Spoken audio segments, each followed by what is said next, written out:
Bon, on se retrouve aujourd'hui, une sorte de petit bilan de la saison, du début de saison 2018-2019. On va parler des déceptions. Je vais sortir 10 joueurs, plutôt principaux dans les déceptions de leur équipe. Alors là, on est surtout sur des grosses équipes, des joueurs qui soit ont été transférés et n'ont pas répondu aux attentes, soit des joueurs qui tout simplement ont un niveau absolument exceptionnel et qui cette année n'ont pas du tout le niveau qu'ils avaient l'an dernier. On est sur des joueurs donc qui ont déçu lors de 3 mois, hein. Ça ne veut pas dire qu'ils vont nous décevoir autant à la fin de la saison. En tout cas, jusqu'ici, on attendait plus d'eux. On va commencer tout de suite avec une équipe qui est un peu décevante forcément, hein. Depuis le début de saison, Manchester United. Alexis Sanchez, on connaît tous le talent d'Alexis Sanchez, double vainqueur de la Copa América. Quand il était à Arsenal, c'était un bijou à voir jouer. Même s'il était dans une équipe qui avait du mal, c'était un bijou à voir jouer. Là, il arrive à United et il est pas beau à voir jouer en fait. Ça reste un très bon joueur, mais il n'y arrive pas. Alors peut-être le côté Mourinho, hein, je dis pas le contraire. Mais ouais, Alexis Sanchez, on retrouve pas son intensité, on retrouve pas surtout sa précision, il y a toujours son envie, mais ça manque tout simplement de finition, que ce soit au niveau de la passe, au niveau du but. Bon, on retrouve un joueur correct sans plus, qui mérite à peine d'être titulaire de temps en temps. Bon, il est arrivé à United, il prend le numéro 7, c'est un symbole. On s'attendait à un gros Alexis Sanchez, une renaissance un peu. Eh bah, pas du tout. Donc, ouais, assez déçu d'Alexis Sanchez parce que quand un gros joueur va à Manchester United, de toute façon, quand un gros joueur va dans une grosse équipe, tu t'attends forcément à un beau mélange.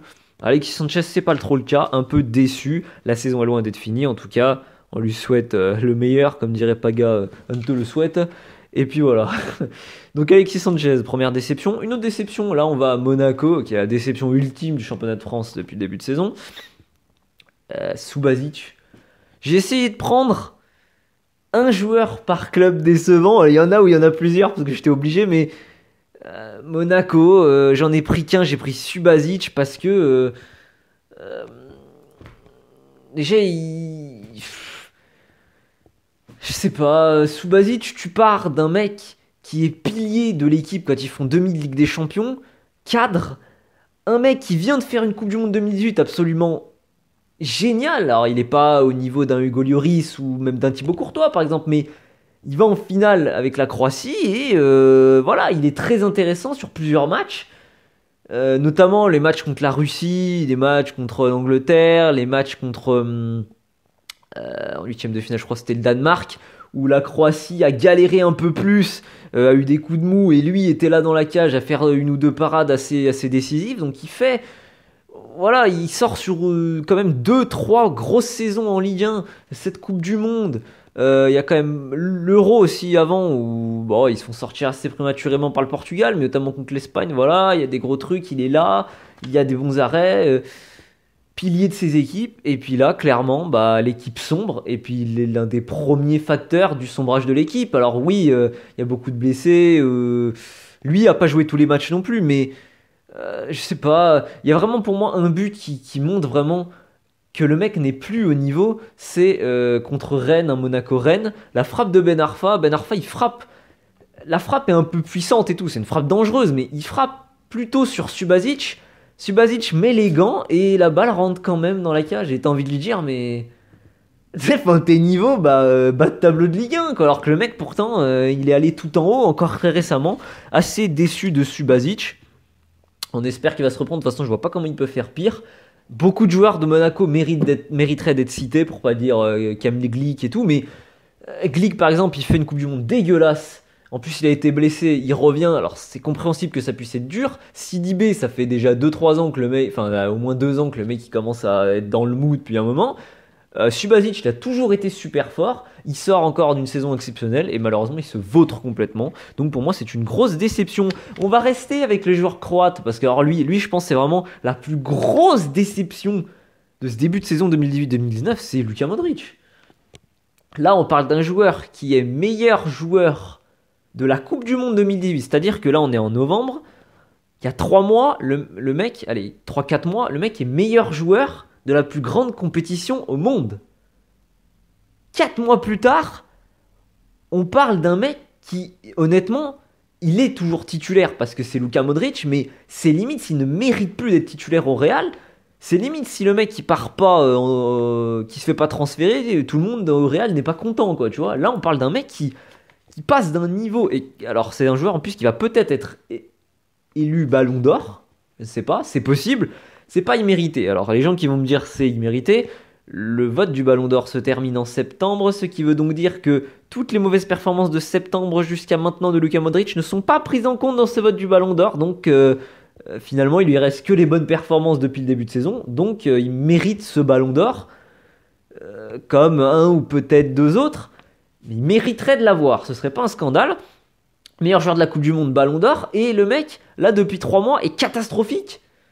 Waouh, incroyable, parce que il y a des joueurs qui méritent d'être cités dans cette déchéance du Real Madrid, hein, mais alors lui c'est le premier, hein. Sans conteste.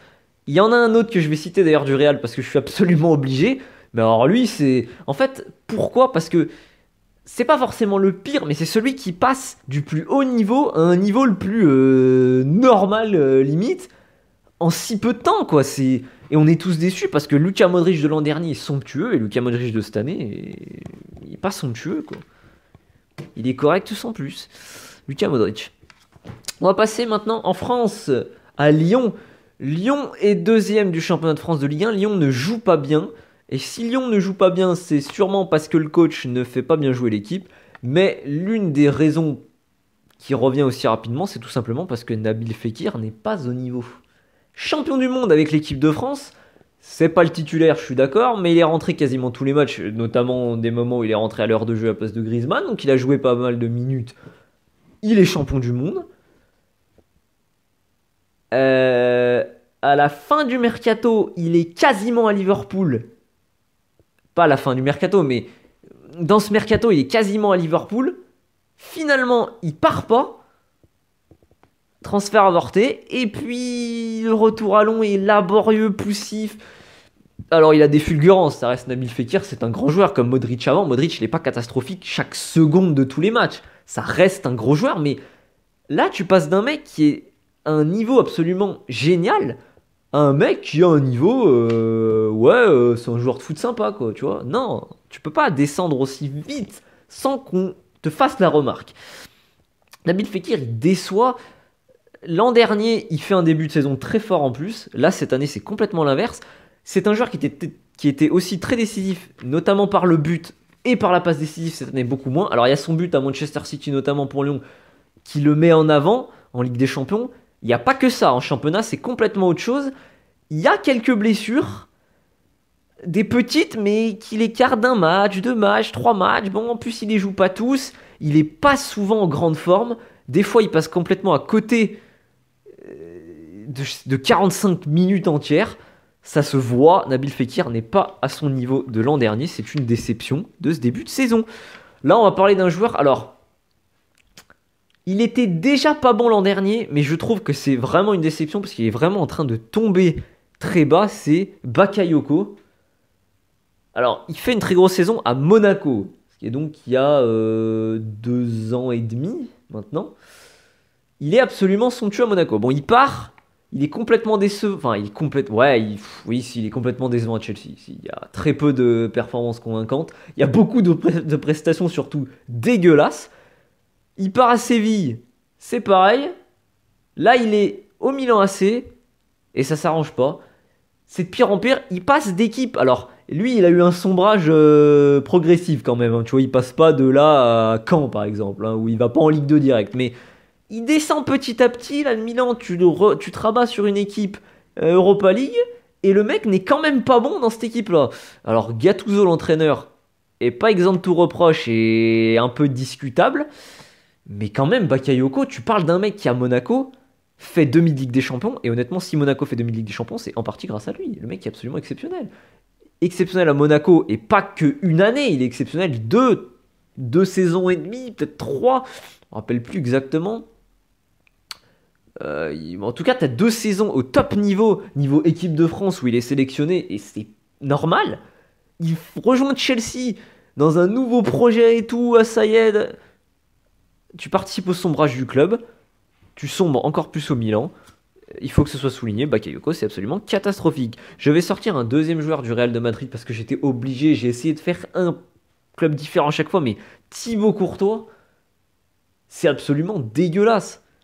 On parle d'un mec qui, avec la Belgique, fait demi-finale de Coupe du Monde et élu meilleur gardien de la Coupe du Monde. Alors pour moi, c'est Lloris, c'est pas Courtois, hein, pas de débat. Courtois est quand même, voilà, deuxième meilleur goal de la Coupe du Monde. On peut l'accepter. Il sort d'une saison avec Chelsea. Bah, le mec est champion, quoi. L'année d'après, un peu plus compliqué. Donc deux saisons qui déjà s'approchent un peu plus d'un niveau un peu plus vers le bas, quoi. Mais là, vraiment, le début de saison avec le Real Madrid est absolument cauchemardesque, hein. Je crois que ça doit faire des années que le Real n'a pas encaissé autant de buts. Ça fait des années que j'ai pas vu un goal du Real autant en difficulté. Peut-être la dernière fois, ça devait être Casillas avec Mourinho. Là, Courtois, c'est... En fait, Courtois-Real, il y avait tout pour que ça fonctionne. Et en fait, ça fonctionne moyennement, voire pas du tout. Et ça se voit, en fait. C'est moche. Et Thibaut Courtois, il n'y est pas. Modric, je devais le dire, mais Courtois, j'étais obligé de le dire. Tout le monde au Real n'est pas au niveau. Ramos fait aussi beaucoup d'erreurs, mais pour moi, la régression de Modric et Courtois est absolument phénoménale sur ce début de saison. Courtois, ça devait être cité. On continue avec un autre goal. Parce que dans les gros clubs, quand un goal est pas bon, ça se voit. Manuel Neuer au Bayern de Munich. Manuel Neuer n'est absolument pas dans sa saison. Il revient d'une saison blanche de blessure. Ça se voit.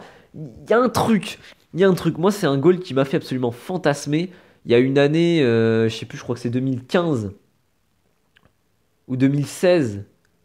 Je me rappelle plus. Je crois que c'est 15, 16 peut-être. Où Manuel Neuer est dans la discussion pour le Ballon d'Or. Il finit troisième, si je dis pas de conneries. Troisième. Franchement, après, je sais pas, est-ce qu'on aurait pu lui donner, mais ouah, ça aurait été exceptionnel s'il l'avait. Il est dans la discussion du Ballon d'Or. Là, on parle d'un mec, d'un des meilleurs goals au monde, toute génération confondue. Évidemment, il y en a d'autres. Hein, je n'ai pas dit le meilleur, je dis l'un des meilleurs. Clairement. Là, on est sur une saison dégueulasse. Clairement, le début de saison est moche. Manuel Neuer. En plus, c'est tellement un goal fantastique qui est monté tellement haut que ça se voit qu'il n'y est pas. À l'image du Bayern de Munich, qui là est 5ème, alors, entre guillemets, ils sont que 5ème de Bundesliga, c'est pas une catastrophe, mais pour le Bayern, qui a l'habitude de plier son championnat au bout de 10 journées, oui, c'est surprenant, et ça se voit surtout, ça se voit. Manuel Neuer, déjà t'as une saison blanche, une saison sans Manuel Neuer, le mec revient, il est pas bon, c'est pas scandaleux. Mais je suis obligé de le dire parce que ça fait partie des mecs que t'attends fort tout de suite parce qu'il est monté énormément haut et malheureusement il n'y est pas encore. Oui, il a eu une blessure longue. C'est peut-être trop lui demander d'être fort maintenant, mais là ça se voit qu'il ne l'est pas. Ça me permet aussi de dire que le Bayern de Munich n'est pas au niveau. Manuel Neuer en est aussi l'un des principaux problèmes. Voilà. J'espère quand même qu'il remontera parce que c'est un goal absolument fantastique. Je continue. J'ai déjà dit United avec Alexis Sanchez, mais je suis obligé. Jesse Lingard. On n'est pas au niveau déceptif du Bayern ou du Real, mais Lingard, Rashford, ils sont sortis un peu en même temps.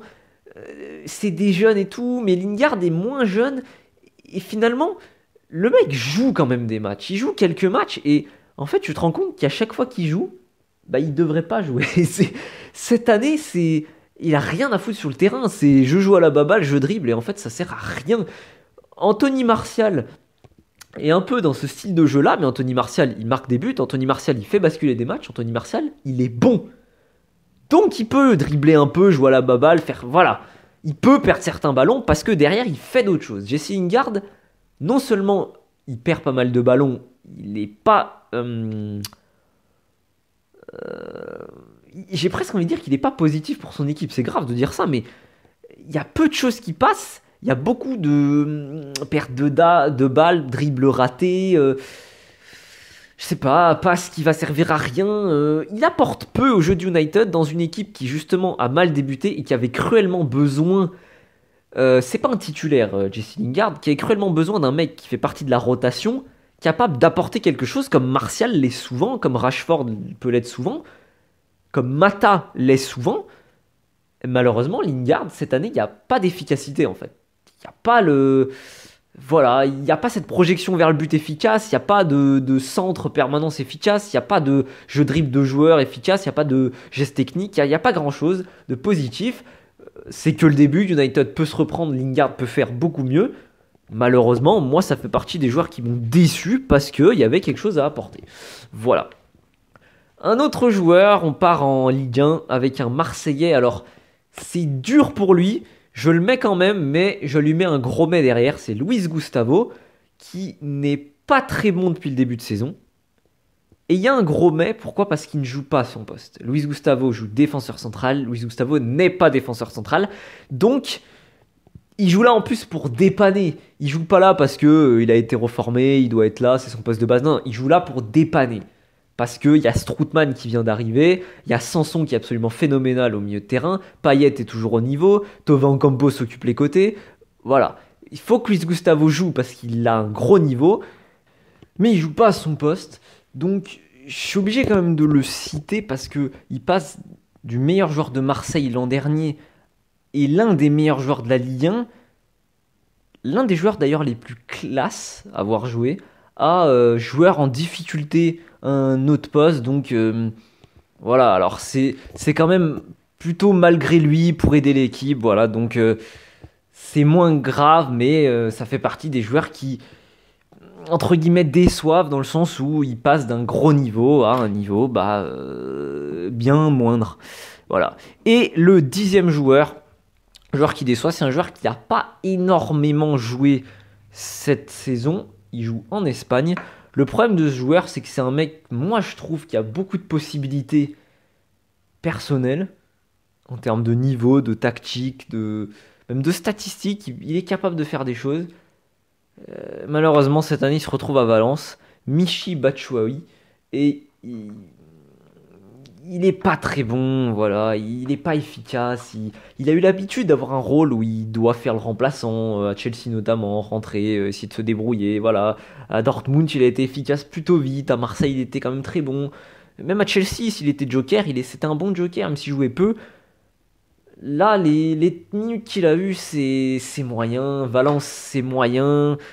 Je sais pas, ça va pas trop, on parle déjà d'un départ, il y a quelque chose qui prend pas. Le jeu ne doit pas lui convenir, mais ça va pas. Tu le sens un peu perdu, il y est pas. Voilà, il y a quelque chose qui manque. Et moi, je le mets quand même parce que c'est un joueur qui est capable de faire des choses. Il part à Valence dans une équipe donc qui fait pas partie des meilleurs d'Espagne, mais qui est une équipe niveau européenne en Espagne. C'est-à-dire une équipe qui finit dans les 6-7 premiers, qui là actuellement est 10e, je crois, et qui ne montre pas le jeu d'une équipe 6-7e, quoi. Et Michy Batshuayi, même dans les peu de matchs qu'il a pu faire, il joue quand même un petit peu, mais voilà, il doit jouer 7 matchs, je crois. Euh, Ce qui est, ouais, c'est encore correct, tu vois, mais avec quelques rentrées en jeu. Mais voilà, ça manque de. Bah, déjà, il n'y a pas d'efficacité, puis ça manque de quelque chose. Il y a un petit truc qui prend pas, tu vois. Donc voilà, je le mets parce que moi, je trouve que c'est un joueur qui est capable de faire des choses et qui là ne fait pas grand chose, donc ça me déçoit.